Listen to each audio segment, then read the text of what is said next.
Greetings from Western North Carolina United Methodist Women. I'm Julia Willis, the conference president. We appreciate this opportunity to share information. 2019 was a year of celebrations as the conference, districts, and local units celebrated 150 years of being in mission with skits in period costumes, gifts, balloons, creative birthday cakes, and neck scarves with 2 pennies on the inside as a reminder of the 2 cents a week and a prayer as the original individual pledge to mission. During Mission U at Pfeiffer University, ladies like Lois Parker, Clementina Butler, Clara Swaim, and Isabella Thoburn became real people as we studied their parts in establishing what we know today as United Methodist Women. Their stories have become our stories, and hopefully the stories of generations to come. It all began in Boston on what is said to have been possibly the most famous rainy day since the flood.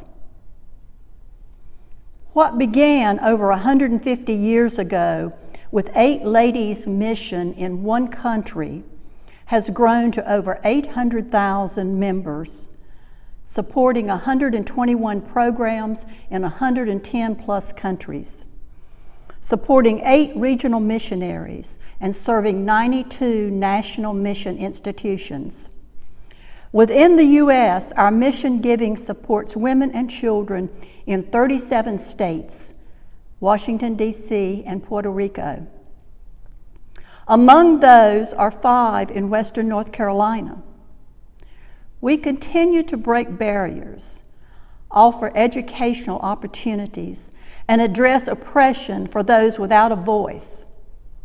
Internationally, we support ministries like hospitals and schools, scholarships for higher education, and income-generating skills training for women and youth. It's wonderful to be a part of this legacy of women who over the years have looked out at the world and caught God's vision of love and responded. In addition to our conference mission giving of over $763,000, and hands-on projects valued at over $105,000. This conference contributed $81,000 to the Legacy Fund. Nationally, our Legacy Fund goal of $60 million has reached over $31 million. This is the permanent endowment which will undergird our annual mission giving and ensure United Methodist Women can continue to support women, children, and youth well into the future. The best way to commemorate, to honor such history of women in mission is to make more history of women in mission. And that's what United Methodist Women is doing today. I don't want to waste valuable time quoting figures that you'll soon forget. Many of our statistics are covered in the written report on page 64 of the online Program and Reports publication. I hope you will take time to read that report. But now I want to talk to you about some specific lives from our Response magazine that have been touched, perhaps even changed by the efforts of UMW. Heo lives in a Chinese village with her grandparents, some aunts, uncles, and cousins, 12 in all. Her father became sick when she was very young, and her mother left home. The family are farmers.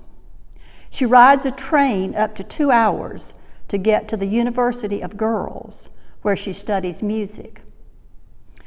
This is made possible in part by UMW scholarships. Girls' education is still considered secondary to that of boys. The University for Girls helps bridge that gap. In Manila, the Philippines, Kimberly witnessed police carting both parents off on motorcycles.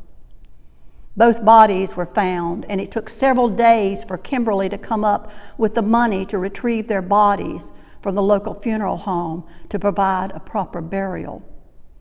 Her parents were caught up in their war against drugs, which is really a war against the poor by powerful people. UMW-funded groups in the Philippines are actively struggling for justice and peace because they believe hope is more powerful than fear. Tanisha was homeless, sleeping on the streets, and 4 months pregnant. By the beginning of her 8th month of pregnancy, she was living in her own apartment, thanks to the support and assistance she received from Wesley Community Center in Dayton, Ohio, a United Methodist Women-supported national mission institution. The center's director reports helping a lady with her resume and job hunting. When hired in an administrative position at a blood bank, she returned to the center with a broad smile saying, "I've never had a penny. Now I'll still have money after I pay my rent and my bills. I don't know what to do with it." The East Belfast Mission received UMW mission dollars for work on the dividing lines between communities on two sides of the Northern Ireland Protestant Loyalist and Catholic nationalist groups. Natasha was a client of the 22-bed hostel when she became homeless at 18 years old in a community burdened with unemployment once the shipbuilding industry moved. Through their support to build self-esteem and job training, she is well on her way to becoming an accountant and has her own flat. This mission brings together people from both nationalist and loyalist communities and provides a safe space for them to get to know one another. Joint gardening and singing have provided a common language.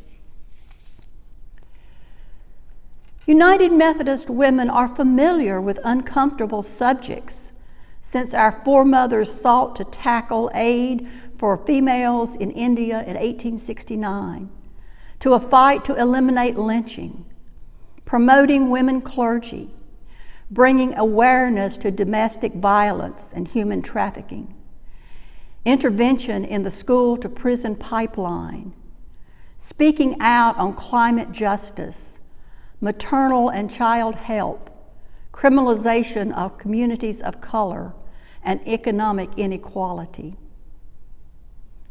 A quote by Tara Barnes, our Response magazine editor: "Change can be something that happens to us, or it can be something we make happen." For over 150 years, women in mission have been making change, and that will not change. At this pivotal time in the church and in our nation, United Methodist Women stands as a place to belong for all women committed to loving and serving God by turning their faith, hope, and love into action for women, children, and youth. United Methodist Women is for you. I invite you to come and join us.